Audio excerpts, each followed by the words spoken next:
يا أيها الذين آمنوا إذا تداينتم بدين إلى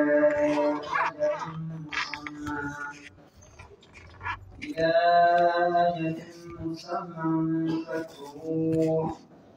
وليكتب بينكم كاتب بالعدل ولا يأب كاتب أن يكتب كما علمه الله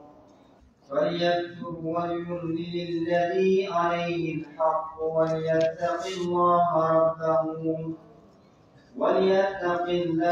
ربه ولا يبخس منه شيئا فإن كان الذي عليه الحق سفيها أو ضعيفا أو لا يستطيع أن يمل فليملل وليه بالعدل أن يمل هو فليملل وليه بالعدل واستشهدوا شهيدين من رجالكم فإن لم يكونا رجلين فرجل وامرأتان ممن ترضون من الشهداء أن تضل إحداهما فتذكر إحداهما الأخرى ولا يأبى الشهداء إذا ما دعوا ولا تسأموا أن تكتبوه صغيرا أو كبيرا إلى أجله ذلكم أقسط عند الله وأقوم للشهادة وأدنى ألا ترتابوا إلا أن تكون تجارة حاضرة تديرونها بينكم فليس عليكم جناح ألا تكتبوها وأشهدوا إذا تبايعتم ولا يضار كاتب ولا شهيد وإن تفعلوا فإنه فسوق بكم واتقوا الله ويعلمكم الله والله بكل شيء عليم. ميكرو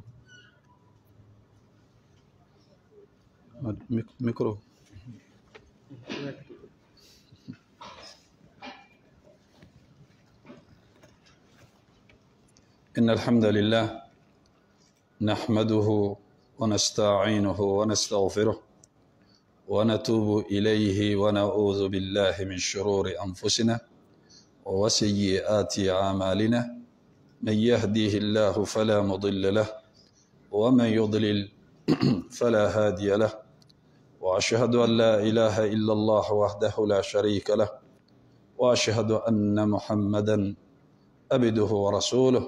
يا أيها الذين آمنوا اتقوا الله حق تقاته ولا تموتن إلا وأنتم مسلمون يا أيها الناس اتقوا ربكم الذي خلقكم من نفس واحدة وخلق منها زوجها وبث منهما رجالا كثيرا ونساء واتقوا الله الذي تساءلون به والأرحام إن الله كان عليكم رقيبا يا أيها الذين آمنوا اتقوا الله وقولوا قولا سديدا يصلح لكم أعمالكم ويغفر لكم ذنوبكم ومن يطع الله ورسوله فقد فاز فوزا عظيما وأما بعد فإن أصدق الحديث كتاب الله وخير الهدي هدي محمد صلى الله عليه وسلم وشر الأمور محدثاتها وكل محدثة بدعة وكل بدعة ضلالة وكل ضلالة في النار وبعد الرحمن على العرش استوى كما أخبر وعلى الوجه الذي أراد وبالمعنى الذي قال وبالكيف الذي هو أعلم وما قدر الله حق قدره والأرض جميعا قبضته يوم القيامة والسماوات مطويات بيمينه سبحانه وتعالى عما يشركون وقالوا اتخذ الله ولدا سبحانه بل له ما في السماوات والأرض كل له قانتون بديع السماوات والأرض وإذا قضى أمرا فإنما يقول له كن فيكون ليس كمثله شيء وهو السميع البصير لا تدركه الأبصار وهو يدرك الأبصار وهو اللطيف الخبير وله المثل الأعلى في السماوات والأرض وهو العزيز الحكيم وهو الذي في السماء إله وفي الأرض إله وهو الحكيم العليم فالاستواء معقول والكيف مجهول والإيمان به واجب والسؤال عنه بدءة ومن الله رسالة وعلى رسول البلاغ. وبعد، تفسير القرآن الكريم سورة البقرة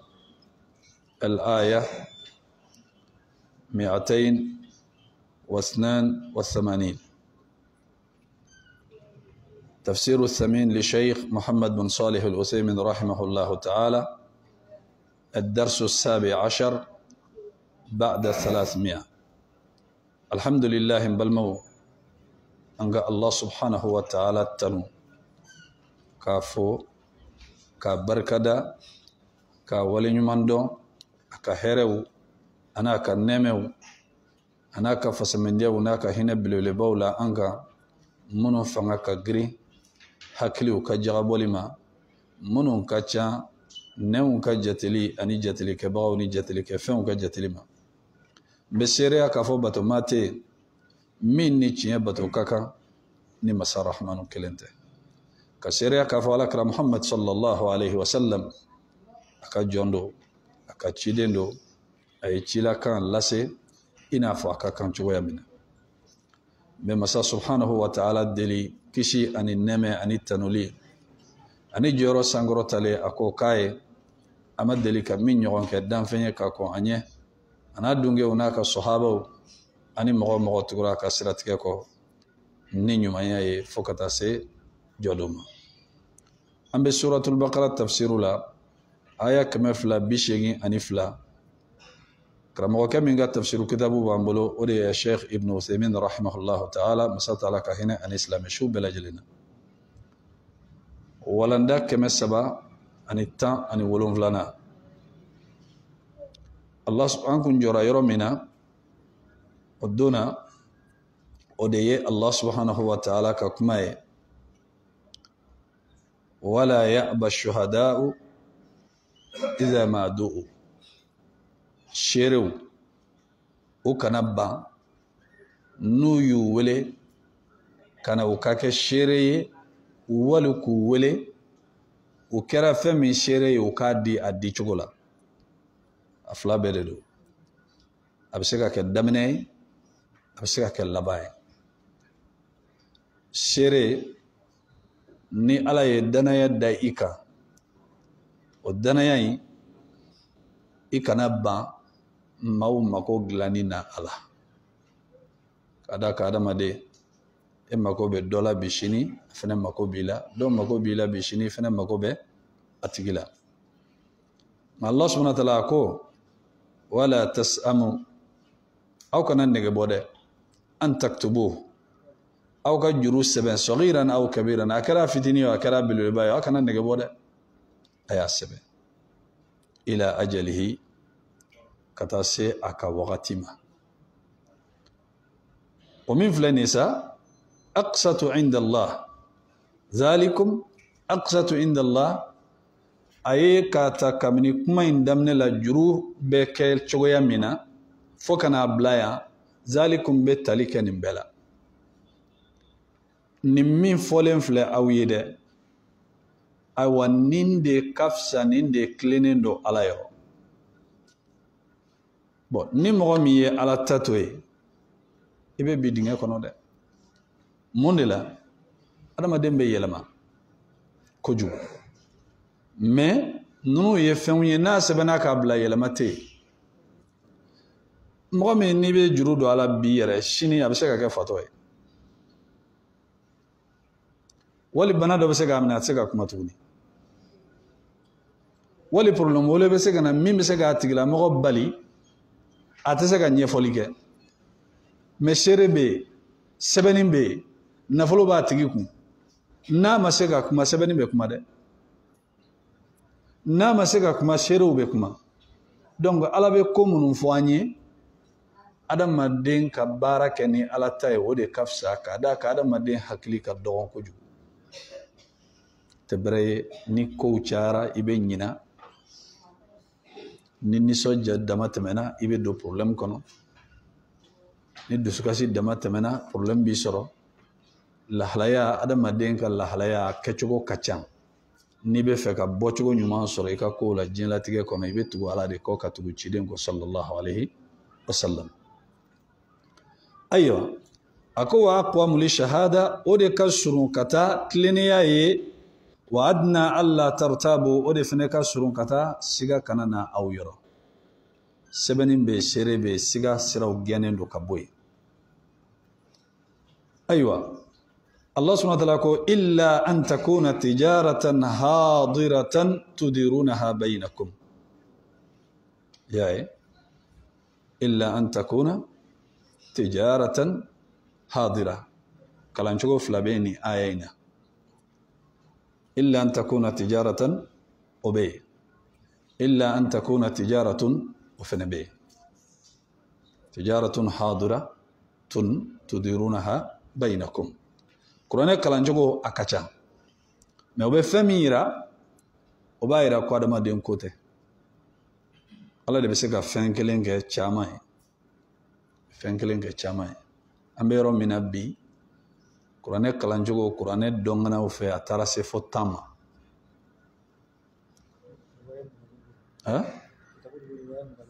voilà ko kitabu dɔ bɛ yen ko riwaya 20 bɛ yen donc n'i y'o jateminɛ o ye fɛn min ye fo ka taa diɲɛ wuli adamadenw bɛ kuranɛ u bɛ ko kura de y'a kɔnɔ k'a fɔ ko an ye kuranɛ kɔni k'an y'a kalan k'a ban k'a kabako banna nkalon don kuranɛ kabako tɛ ban fo lahara parce que min y'a jigi o de ye Allah subhanahu wa ta'ala ye donc o la voilà donc fo ka taa se riwaya 20 bon o ye an bɛ wagati min na bi dɛ sini a bɛna kɛ cogo min na jɔnni b'a dɔn mɔgɔ si t'a dɔn ka d'a kan ala bɛ mɔgɔw de bila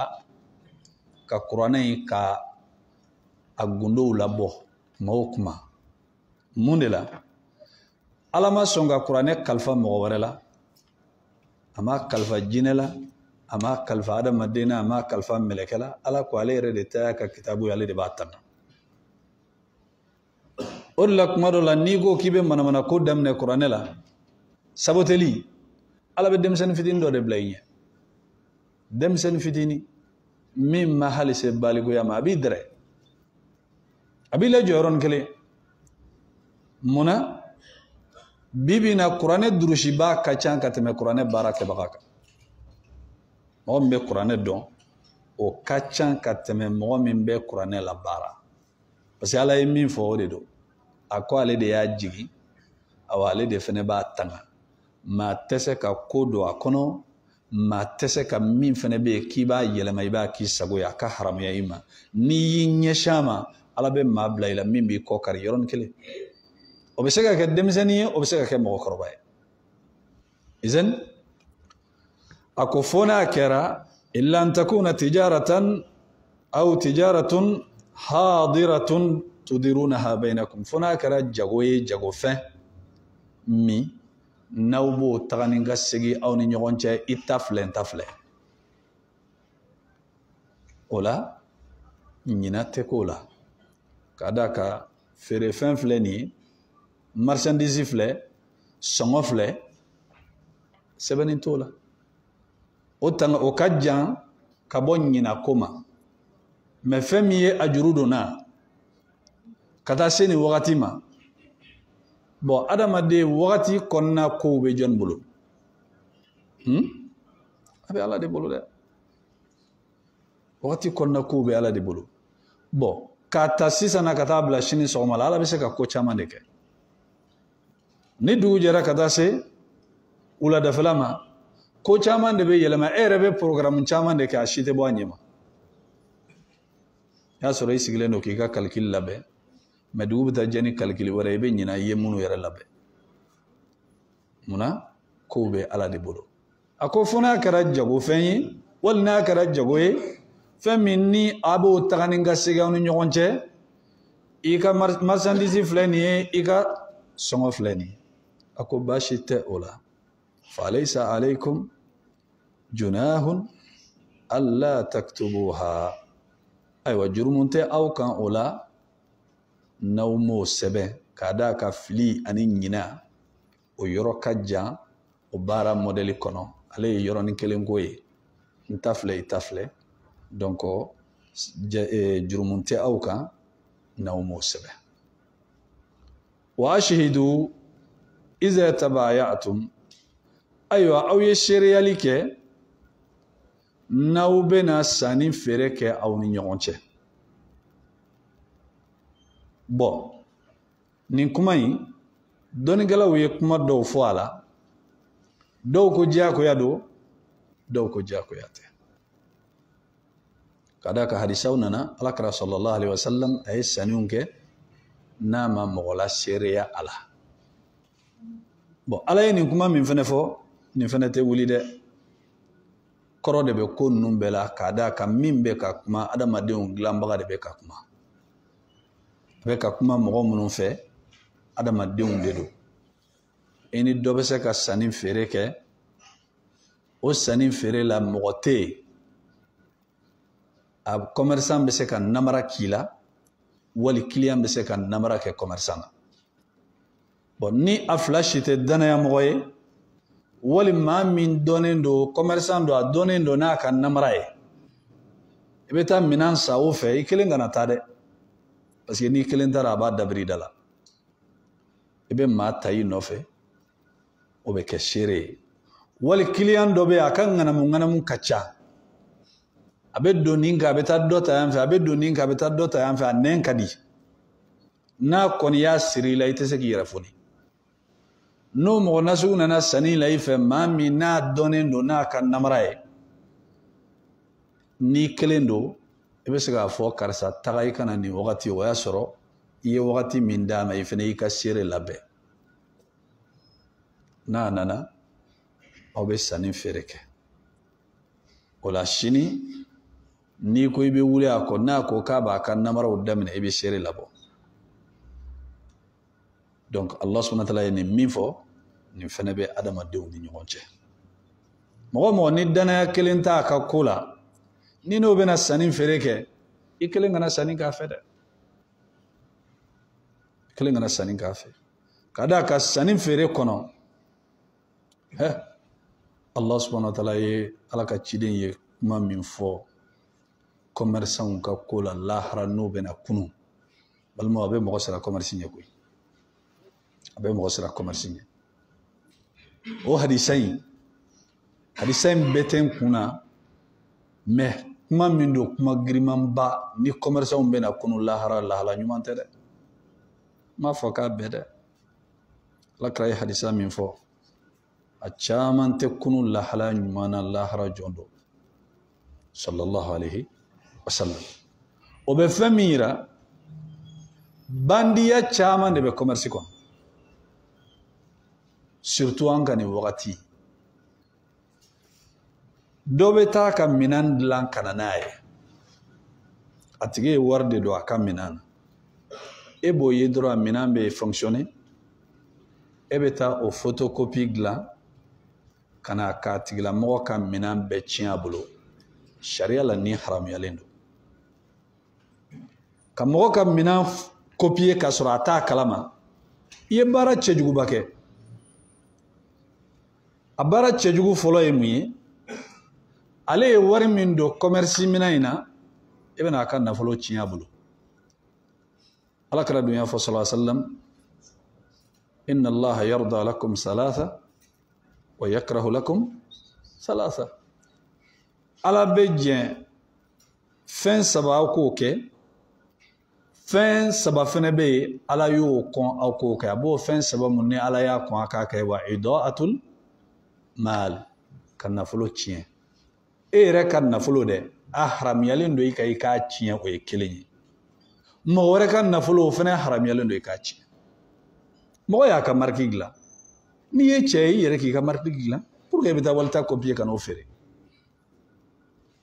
adamadenya tɛ o et puis cɛya baara yɛrɛ fana tɛ mɔgɔ min bɛ taa waliminɛn copier k'a dilan criminel baara don cɛya baara fana tɛ ka d'a kan cɛya ye fɛn min ye i yɛrɛ de b'i ka marque dilan k'a feere mais mɔgɔ ka tigɛ i yɛrɛ la fo k'i gulon mɔgɔ wɛrɛ la ka taa ta copie dilan ka na n'a ye bi bi in na ni n'a sera chinois ma u b'a dilan ale ye premier prix de dilan u bɛ taga k'a dilan ka n'a bila deuxième kɔnɔ ka na n'a ye hali ne yɛrɛ y'u da ɲɔgɔn kɛrɛfɛ i b'a dɔn ko nin tɛ ɲuman ye mais maliyɛn yɛrɛ fɛnɛ tɛ ko gɛlɛman fɛ koyi a bɛɛ ko de ko da nɔgɔma wa minɛn ɲuman t'a si bolo o de la i bɛ taa ampulu san u b'a fɔ ko nin ye 50 ye dɛ nin ye 100 ye nka 100 ta in de bɛ mɛn ka tɛmɛ 50 in kan dɛ 100 b'a bolo yanni a ka 100 ta in san min bɛ se ka san 2 kɛ dɛ a bɛna 50 ta in de san min bɛ kalo 1 kɛ a bɛ taa n'a ye commerçant tɛ bɔ nɔgɔ la client tɛ bɔ nɔgɔ la bon baara min don a haramuyalen don i ka waliminɛn copier k'a feere awa e min fɛnɛ m'a copier i y'a dɔn ko copie don ka taa san tuguni ka tila ka n'a feere mɔgɔw ma o fɛnɛ haramuyalen don parce que i tɛ ka minɛn ɲuman feere n'i y'a dɔn k'a fɔ maa min ta ye minɛn ye a bɛ ta mɔgɔ min bolo n'i kɔni bɛ fɛ ko minɛn nasugu feere i bɛ taa ta yɔrɔ de la a bɛ ta mɔgɔ min bolo n'i ko ni ne taara o se tɛ ne ye i bɛ taa copie ta awa i ye donni min da i kun ni ala ko a b'i bugɔ i b'i sigi n'o fɛnɛ ye dɛ o de la commerçant caman kunun cogo lahara ala kɛra ye hadisa min fɔ hadisa in kolo ka girin kojugu sallallahu alaihi wasallam dɔw bɛ bɔ yan e ka minɛn b'i bolo u bɛ taa copie dilan ka na i bɛ bɔ min kalama olu ta bɛna yɛrɛ kɛ sugu la i ta bɛ ja i bolo a haramuyalen don wali dɔw b'a kɛ ka copie dilan ka tila ka taa premier carton ta k'a k'a kɔnɔ k'a feere premier sɔngɔ la n balimaw est ce que ala bɛ tɛmɛ nin bɛɛ la wa tɛmɛ man ka kɛ nin bɛɛ la dɛ hali ni anw yɛrɛ ɲininkara est ce que tɛmɛ kan ka kɛ nin na parce que e t'a dɔn ko nin ka jugu fo ni e de taara nin minɛnkolon in san ka na n'a y'i bara mais ne de b'a feere n'a wari bɛ jigin kun a ka jugu wa a ma jugu donc ka minɛnkolon premier wali troisième ka troisième bila deuxième carton kɔnɔ ka deuxième bila premier carton kɔnɔ k'a feere i ye baara haramuyalen kɛ ka d'a kan ala kira ko sallallahu alaihi wasallam man ghashana falaysa minna ni maa min y'a namara k'an janfa i t'an dɔ ye ala kira sallallahu alaihi wasallam a donna sugu la don dɔ la a nana sɔrɔ dumuni feerela dɔ a kɛlen don ka dumuni labɛn dumuni sanfɛla ka ɲi nka ala kira ye dumuni ye dɔrɔn sallallahu alaihi wasallam a sigara dumuni in na a sina k'a bolo sɔɔri dumuni in na a kɛlen k'a bolo sɔɔri a la bolo taara jigin ji de la dumuni duguma ala kira ko sallallahu alaihi wasallam a ko nin ye mun ye c'est que dumuni dugumala man ɲi mais a ye sanfɛla in cɛ ɲɛ ni maaw nana a bɛ dumuni kolon feere u ma ala kira sallallahu alaihi wasallam a ko ni maa min y'an janfa ko i t'an dɔ ye dɛ ka silamɛw janfa k'u ka nafolo dun ka silamɛw janfa k'u ka nafolo tiɲɛ a premier don a b'a d'i ma e yɛrɛ min ye commerçant ye i b'a dɔn ko wallahi ko premier tɛ i y'i kunkolo dɔ fɛn b'a kɔrɔ dɛ nin wari ninnu o t'i nafa a dɔ la tasuma bɛ se ka wuli i ka feerefɛn na wali i ka bitigi la i t'a kalama ala tɛ baga mɔgɔ ma dɛ ala tɛ baga mɔgɔ si ma n'i kɔni ye balawu san i sigi i ka balawu kɔnɔ ka mɔgɔw ka nafolo fara ɲɔgɔn kan tɔɲɔli bolo ni namara ni nkalon bolo ma k'aw feere ka tila k'i sigi k'e ka lafiya o kɔnɔna la ayi n'i lafiyara bi i tɛ lafiya sini i bɛna fɔ ko a t'a dɔn ale ma haramuya koyi adamadenw de ye haramuyali kɛ wa min b'a bɛɛ kalama o de ko k'a kana kɛ e hakilla ko ni nafolo tigi ne be nyogona ay ko nya nyeko kayele wallahi yere nyeko ta kalama na poussière wulili ko dongodo e be nyuluneti do nyela ite yelike ay mo kan nafolo tieni bal mo may dama de hakeka jugu kana songi islam nyoron ka kan nafolo mene ka tie ni dona sugu kono ni nyogona nambara ube tisi iraila première qualité do eta do ka soro troisième do uba feri ma premier songola non niwa kata commerce la fola kra ko sallallahu alaihi wasallam kangana tanajushu ye muye ma do kani jo sisa minan dola asaninte client ere kono e kana kasingi jo ini commerçant chani joli no e kan tisi kainde ani Dubai yeda nera madeli kan tisi nyoy ka singa commentaire ke kamna saninte nin kono foka do nin kono ka negen ka doala ni haram yale do abasa kasra saninta kono nin bedebe ni dona commerce duguma ni ya do commerçant be min kebi balmo yumanta da hal ni tara sugu kono fo sugu do re tobe da ko namara sugu ni dona sugu kono e yere bado yere la ko shetane ka drapeau yere de beya parce que ala kra ni ngala sallallahu alaihi wasallam ka fo ko yoro jumende ka jugu katame yoro beka dugu kolo koka ako sugu gamugu fere la ute gamugu nyuma fere tuguni nyomugu beke ola ni tara kibe gamugu sabi gamugu ti bolo de ni tsega nya ko ibe adunke bad fenfena mugula ma de be fere bi sugula ube do de fra beka muna pour que akase ka chaya sumbalawo katabla gwannawo katabla shomugulawo katabla fenfen de mugula ma be fere bi ashite nyumaye zira mugu ebeta soro obeta sanyo mene ka sanyo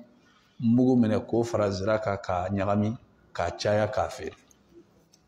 ne bedebe hali bu uba ke fere fenabi nyumante dunde bo odela beni ka kaso do koy ne nana mogodo ko ni fere kala infene ko ni musoro bay wali ni jeya ni tesugula fo ate hal fenyana ma yere fere akana bagani ma ya toy ala de baka jondo de kana do ala de ni ala ka jon ya bolo a to bolo kani sendo ala abadon ala de baka jondo ebe chugo yamina la hala ube kete fere fe nyumante fere sugu kono tuguni izen na fora ko na ube sanin fere ke awe sheria ke ni commerçant dona client ka bandiya wala kafiye ni client fene dona commerçant ka bandiya la kafiye e ba fo ko ko tinyara la ne kunta donta ebe mo soro sisa abe yala sugu kono abe ta mo nyini kana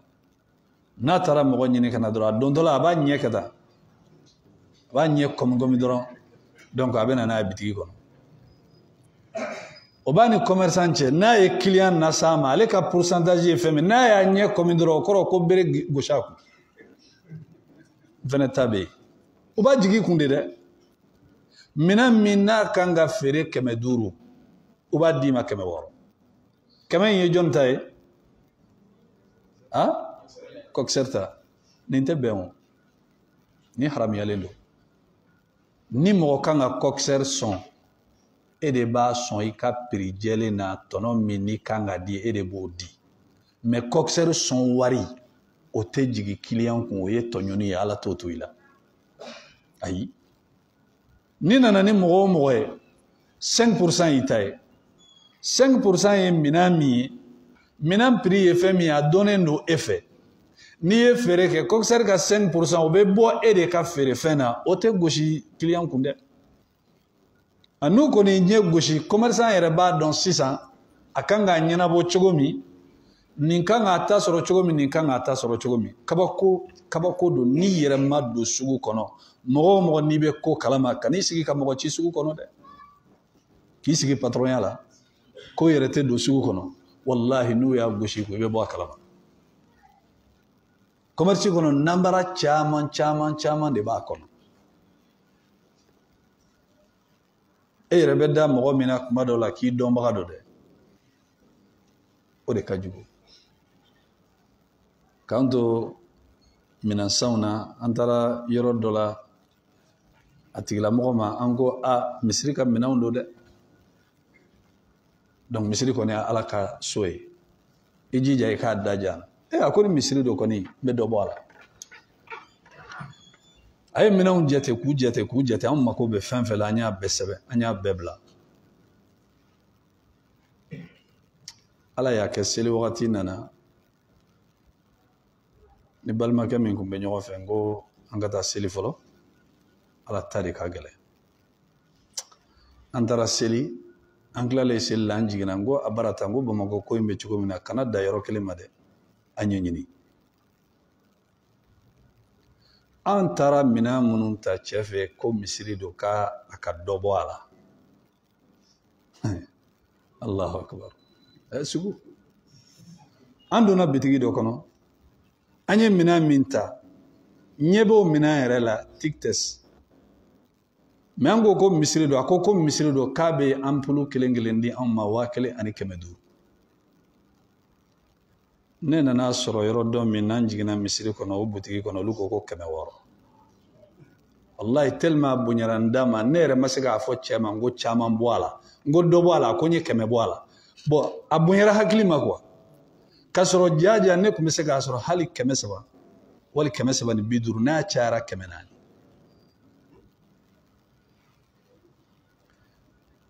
an taara an ko a ma ko sisan feere ma bɔ minɛnw i b'a to yen an bɛ taa an ɲɛɲini yɔrɔ wɛrɛ an nana an ye calcul kɛ a kun kan k'an gosi ni min ye 40,000 kɔ a kun bɛna bere min d'an kun 40,000 kɔ o yɛrɛ y'a ye ne ma cɛ tɛrɛmɛ ka ɲɛ dɛ cɛ ko ne ma ko 600 dɔrɔn ne yɛrɛ siranna k'a fɔ k'a ka dɔ bɔ a la ka bɔ 1,500 la ka na 600 la o yɛrɛ misiri prix de y'o ye dɛ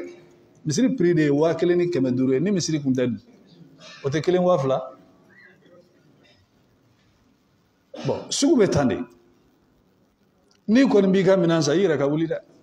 taa ɲɛɲini mais k'i sigi patɔrɔnya la k'u ka taa san ka na n'a ye u b'i ɲɛ yɛlɛ kabini sɔgɔma kabako de bɛ sugu kɔnɔ izan a ko wa ashhidu iza tabayatum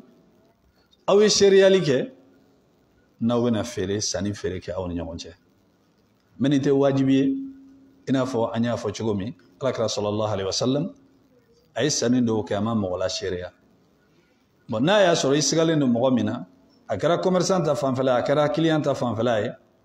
i bɛ se ka seereyali kɛ walasa i ka se k'i ka minɛnw sɔrɔ mɔgɔ minnu fana bɛ balo coxeria la o k'a ɲɛɲini dɛ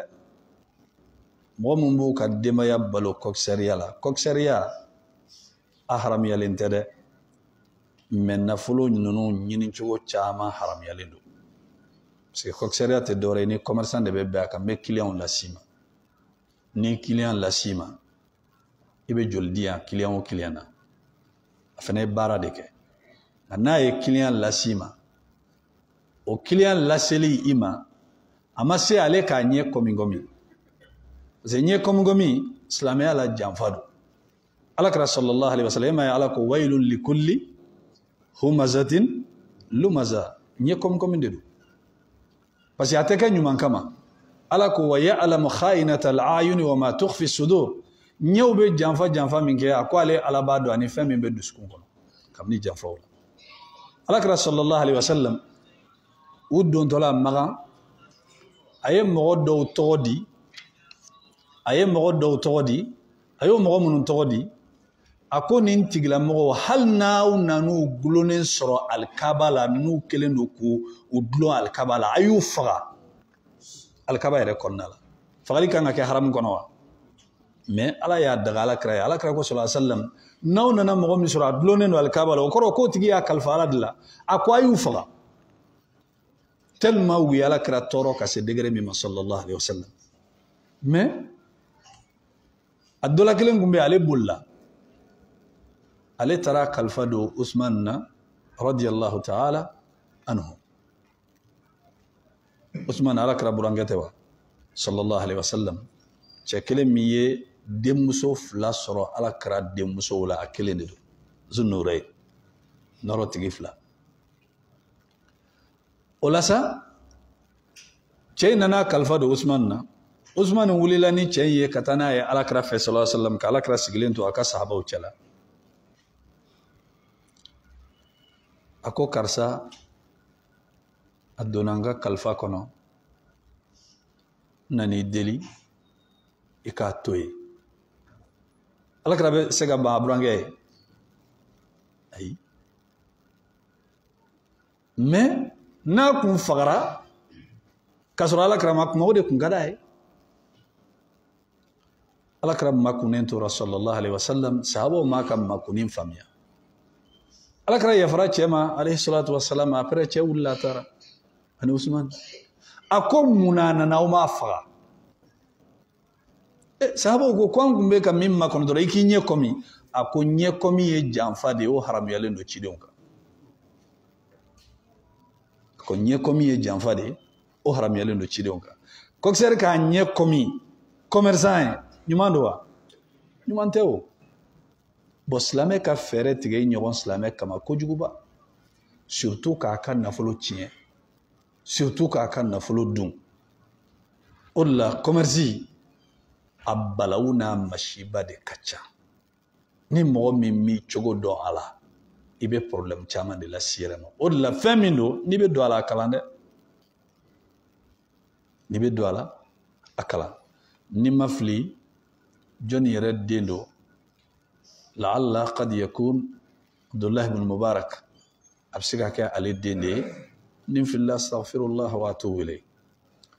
دين بالانسي دي بابلو نابنا فيريكه دون دولا فاين جولي دين كتولا يانا كاسمالي فين دو بالانسي كنا واسرو بوسير نم فيتين دو دالين دو بالانسي لا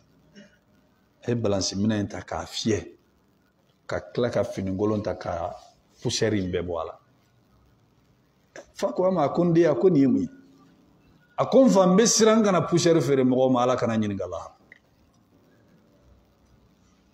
wailun lil mutaffifin alladhina zaktalu ala an-nas yastawfun wa idha kaluhum aw wazanuhum yukhsirun ala ko bonebe sumali jugu kelawye ni sumali be ke ka dolu ku ba dafa nu ba ke mawye uba mene ka nagasi uta dafa donc pousseri o gram chamaewa ha mete joala de ebe singata kono ko ni pousseri fitini nunu o pousseri fitini min gramun donala ala tete mala koy ay et surtout mo munumbe pomme de terre ni namasawni e bokurba glonen to ala ka apaiser mo ko ka bokuru nunu gramun faraka ka kilo dafa ka sura ma dafa temete kala de ay temete kala ni bogo be woso na iba kongo de kabwala atigi woso de sama bogo sangui ay woso de sama bogo sa ay pomme de terre de sama bogo sa me do magotala pomme de terre ni bogo kuru munun bebo wali woso ni bogo kuru munun bebo uba bere fere muna parce uba do bogo kuru mimbala obe do de fara poa kan ka kilo la se jona ka sura amasi ola bogo yɛrɛ dama feereli e bɛ se ka 5 kilo bogo feere ko wari minɛ ka da i ka pomme de terre ka sɔrɔ i ye bogo de feere mɔgɔw ma ala tɛ tɛmɛ ala dɛ a ko waylun lil mutaffifin a ye kuma in fɔ a ko ala yazunnu ulaika annahum mab'uthuna li yawmin azim a ko yali nin sumajugukɛla ninnu olu t'a dɔn k'a fɔ k'u bɛ na kunun de ka na don belebeleba de ye don min ye lahara don ye yawma yaqumu nnasu li rabbil alamin don min ni danfɛn wa adamadenw bɛɛ bɛna jɔ daba ma Allah subhanahu wa ta'ala ɲɛfɛ a y'a fɔ k'a d'a kan dɛ minnu tɛ siran lahara ko ɲɛ n'i ye bɔgɔ feere mɔgɔw ma i y'a wari don diɲɛ banna i bɛ taa Ala sɔrɔ i ɲɛ 50 kilos dɔw b'a fɔ ko 50 kilos don nka n'i y'a lajɛ i bɛ taa sɔrɔ kilo 50 i bɛ taa sɔrɔ kilo 49 don kilo 1 b'a jɛ kilo wala ko kilo 4 yɛrɛ bɛ dɔw jɛ 50 kilos kilo 4 mana o jɛ e bɛ mun sɔrɔ mais ne b'a san u bɛ 50 kilos de prix minɛ i la a malo a bɛ yen a bɛ sukaro la a bɛ ɲɔ la i jija kɔni n'i bɛ fɛn o fɛn feere mɔgɔ ma awa hali bibi na namara bɛ charbon feere yɛrɛ fɛnɛ la charbon dɔw bɛ n'i y'olu bɔrɔlama san ɲuman dan ye sanfɛla ye i bɛ taa sɔrɔ u kelen don ka yirikurun jeninen k'olu de ta k'u bila cɛmancɛ la ka sanfɛla bɛrɛ n'i bolo goso ka f'a bɛ kɔn mais cɛmancɛ i b'a sɔrɔ e ka teli k'a dayɛlɛ k'a fɔ i b'o ɲɛɲini o temps t'i bolo dugumala charbon b'o la mais cɛmancɛ a bɛ yirikuru ye i ko charbon de b'a fɔ ko charbon feerela ko yirikurun bɛ don bolo bɔrɔ kɔnɔ k'o t'a kalama a b'a kalama tugubanciya don bon o bɛ wari min minɛ o la o de ka ca mais adamaden bɛ ɲina fɛn min kɔ balimaw an bɛ girin tɔnɔ jɛman de ka yɔrɔnin kelen mais il faut que an k'a dɔn ko Ala ko fɛn fɛn man ɲi a bɛ se ka ko min lase adamaden ma o wari in bɛ se ka bana dɔ las'i ma bana min n'a fura tɛ sɔrɔ o wari in bɛ se ka problème dɔ las'i ma problème min ne t'a dɔn baara ɲɔgɔnya kɔnɔna kana maa ka nafolo tiɲɛ dɛ n'i tɛ se a fɔ i tɛ se wali a tigilamɔgɔ ye fɛn min f'i ɲɛna a jɛlen fɔ a ye o de la Alakira ko sallallahu alaihi wa sallam k'a fɔ sanni feere kɛbaga u bɛ sugandili la fa in saddaqa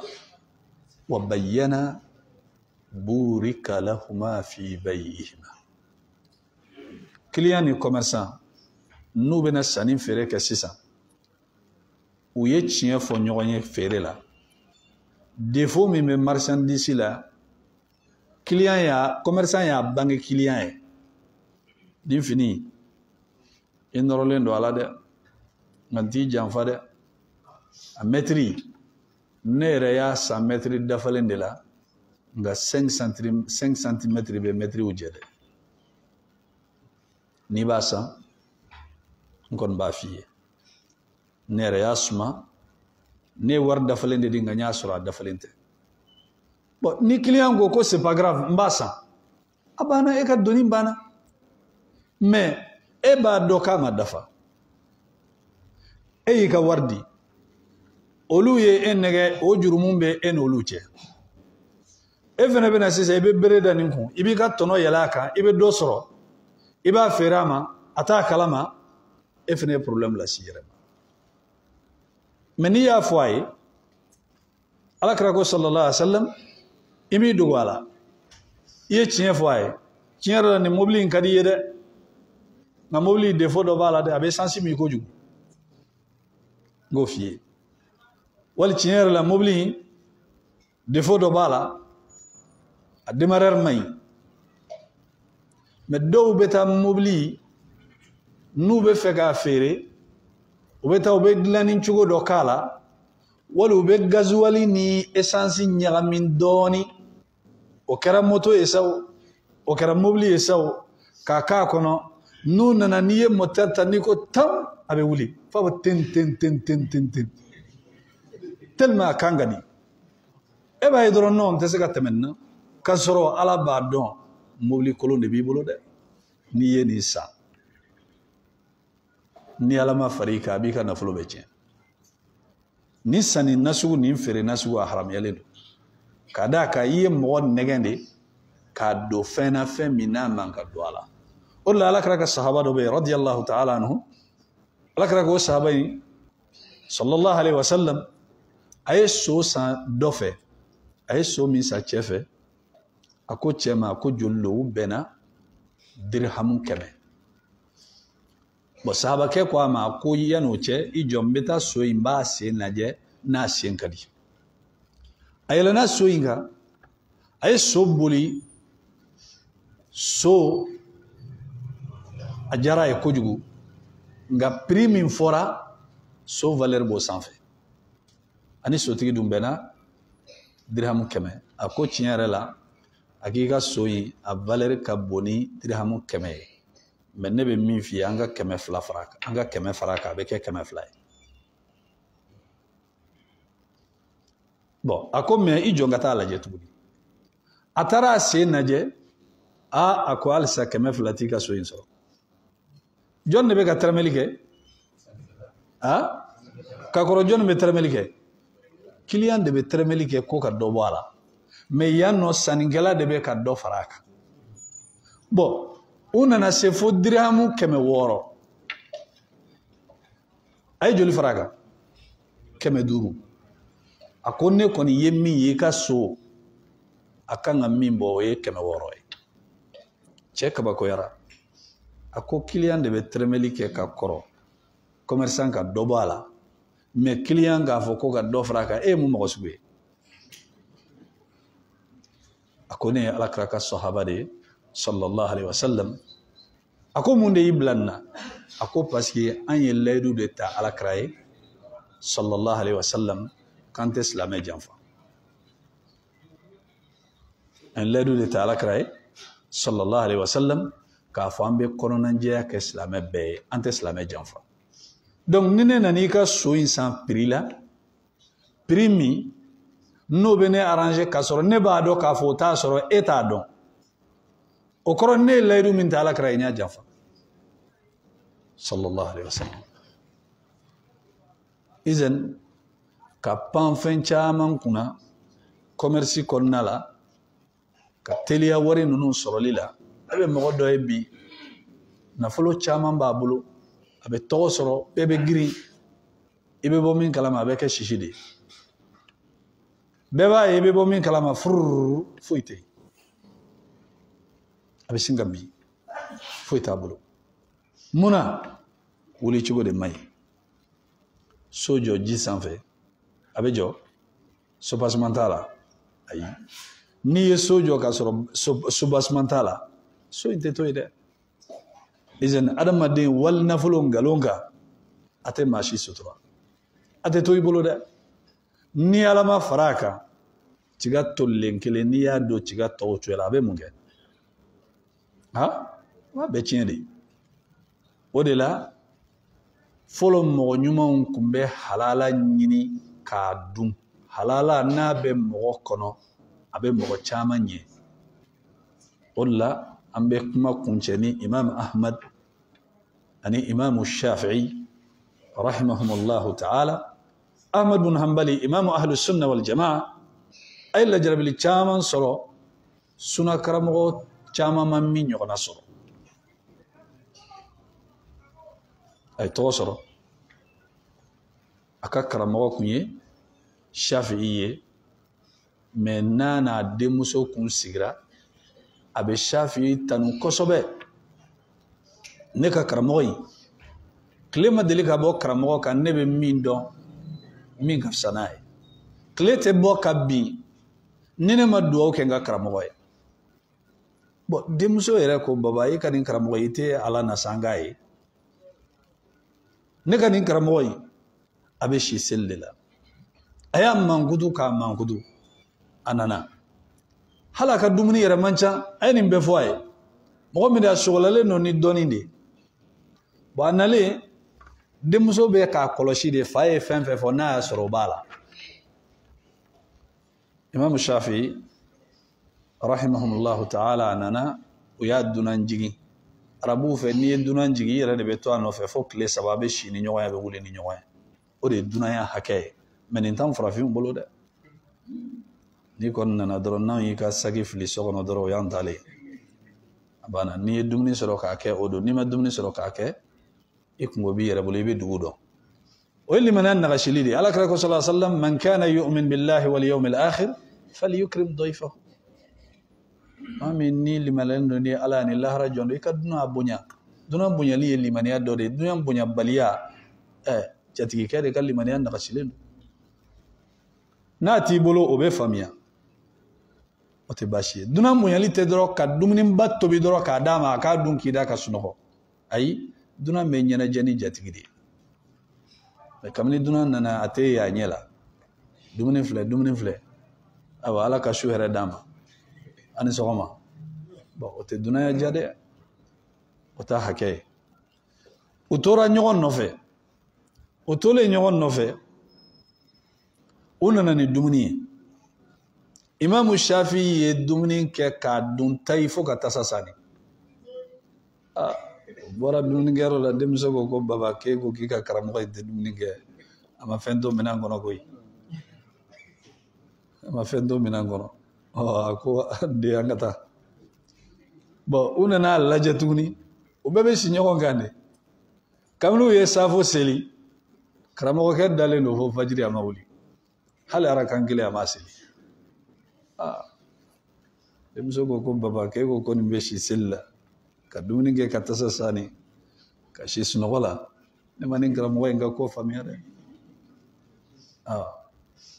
bo migra kabako mayroy awulla ka fajiri fene seli ka sura maseljita demso ko ni rosa kamna ndara shuro ne maye ka selike dugu fene jera ay fajiri fene selnay selji fene te baba ne manin famiyare izan ola akonde akwangata karamo nyiniga iba sura yeni mbeke ka da kundeka olu te girin ka majalaki ka soro ma nyiniga surtout ni kodona e femike ni be fe ka fendon ni ya jalaki doro ata nyafiye be gerala de ebe min do te ko bete ebe min do gwe aywa ko karamo iye tasa sani ammo famiya de ndemso de mblangi nyiniga bon ne mangutu foye ika shufesil ni ka dumni ka baliya ni ka alabato akoyi tasa sani yeshu be ka sunola iklala ka fajiri silnai masiljita akali mafoi famiola akomiya to nye tasa sani halala dumuni soroli dugukolo koka ka gele mba don ka foye ka dumuni halala do haramunta kono o de ya to nyin kono fala yani kono kalangolo ya kabola be duwa ke ala ba mene ako kele ako na ko ne mawuli shufe ga sili kamini ne ye safo sili kandanka dlanka mbe ka miri ala karaka hadisa do de la sallallahu alaihi wasallam kanto miri lawo hadisa ina nsira kan nafa bi wolonvla de la bo hadisa ngono mimbe manto nafa kamni shuro fo kana bla fajri la ni o de miriya be nyogona ne ka selji yere machiya jangunga kurakuraya masno kama sno malmo halala duni na be mogo kono do jabili sababu belebele bayre doye halalay mais mogo min be balo haramuna ina fa la kara fa tuuma sallallahu alaihi wasallam rajulun yutilu safara ash'asa wa aghbara mat'amu haram wa malbasu haram wa ghuziya bil haram yamuddu yadahu ya rabbi fa anna yustajabu lahu akum mogo do de do abe tagamala tagamajan nga musigi nyagashira pushari ba fambela chere ka dumuni fen haramu yi akam min fen haramu yi ale balo re we haramu yi ako ko fe abeki bolo korota sanfe ala ako ala be ni jabi chogodi izen commerçant wa ay salala nyade ka chekata bla bangila abete herede ni drome kelen soro mi yitay nganamu te min kono fa marhaba ambe conseil min fana di commerçant ma mamunu gabbara e cigarette fere wa dabla de cigarette haram yale do asmo haram yale do atabe laka famia dama subhanaka allahumma bihamdika ashhadu an la ilaha illa anta astaghfiruka wa atubu ilayk wa sallallahu ala nabiyyina muhammad wa ala alihi wa sahbihi wa sallama tasliman kathira wa akhiru da'wana alhamdulillah.